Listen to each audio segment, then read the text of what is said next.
अस्सलाम वालेकुम students, welcome back to my channel. कैसे हैं आप सब? उम्मीद करते हैं सब ठीक होंगे। तो जो आज का जो हमारा टॉपिक है वो है हमारे पास इंजेक्टेबल एलर्जेंस आ जाता है। ठीक है, तो इंजेक्टेबल एलर्जेंस स्टूडेंट ऐसे एलर्जेंस होते हैं जो कि हमारी बॉडी में इंजेक्ट होते हैं। ठीक है, जस्ट लाइक इंजेक्ट से आपके माइंड में जो है वो आ रहा होगा जिक्र, या जो है वो एक ख्याल आ रहा होगा इंजेक्शंस का। तो आप बिल्कुल ठीक है। ठीक है, तो इसमें जो है हमारे पास जो ऐसी मेडिसिन्स हैं जो कि इंजेक्ट की जाती हैं बॉडी में। ठीक है, तो उनकी वजह से अगर कोई भी एलर्जी का सिम्टम डेवलप होता है, एलर्जी आती है, तो उसको हम कहते हैं जी injectable allergen.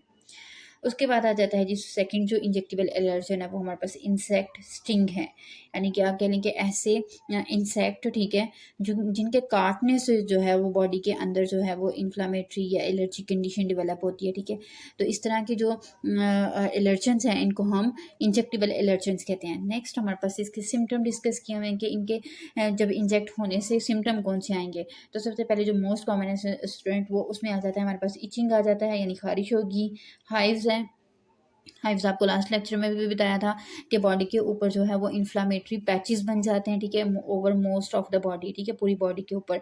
Swelling of the throat and tongue. ठीक है, हमारे थ्रोट की, हमारे यानी गले में स्वेलिंग हो जाती है और हमारे टंग में स्वेलिंग हो जाती है, हमारी जुबान पे। ठीक है, डिफिकल्टी इन ब्रीथिंग, ब्रीथिंग में जो है वो पेशेंट को डिफिकल्टी होगी। ठीक है, उसके बाद चेस्ट टाइटनेस होगी, उसको सांस लेने में प्रॉब्लम आएगी। डिजीनेस होगी, डिजीनेस का मतलब ये गनूदगी होगी, शॉक में पेशेंट जा सकता है।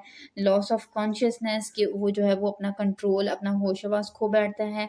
And hoarse voice are swelling of the tongue. अब हॉर्स वाइज का मतलब ये है कि स्टूडेंट उसकी आवाज़ जो है वो आप कह लें कि थोड़ी मोटी हो जाएगी, चेंज हो जाएगी। ठीक है, एंड स्वेलिंग ऑफ द टंग, और टंग के ऊपर यानी जुबान पे अगेन स्वेलिंग ही जो है वो होगी। तो ये कुछ सिम्टम थे जो कि जो है इंजेक्टेबल एलर्जेंस की वजह से जो है वो डेवलप होंगे। तो नेक्स्ट जो बता रहा है जी, जो लास्ट वाली आपकी कैटेगरी आ जाती है एलर्जेंस की, वो हमारे पास आते हैं जी कॉन्टैक्ट एलर्जेंस आते हैं। ठीक है, इसमें जो सबसे पहले आता है वो हमारे पास ज्वेलरी आ जाता है, कॉस्मेटिक आता है, और फिर उसके बाद पेट्स आ जाते हैं जिनका हमारी स्किन के साथ कॉन्टैक्ट होने पर जो है एलर्जी डेवलप होती है। तो उसके बाद सबसे पहले तो देखें स्टूडेंट, ज्वेलरी आ जाती है। ठीक है, फीमेल अक्सर जो है जब ज्वेलरी कंडक्ट करती हैं, पहनती हैं, तो उस कंडीशन में भी जो है स्किन के साथ जैसे उसका कांटेक्ट होगा तो वो एलर्जी के सिम्टम प्रोड्यूस करेगी, जिनको इससे प्रॉब्लम होगी।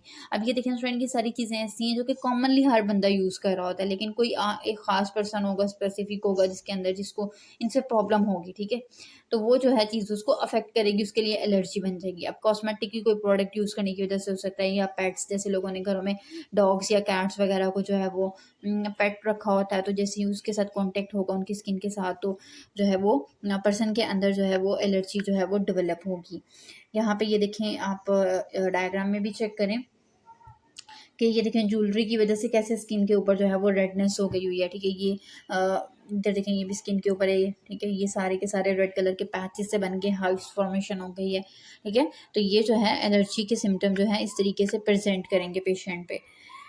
उसके बाद कहता है जी allergy by the jewellery and allergy by the cosmetics. खैर ये दो मतलब उसने अगेन यहाँ पे डिस्कस किया हुआ है, बताया हुआ है। ठीक है, तो ये दो कॉन्टैक्ट एलर्जन है आपके।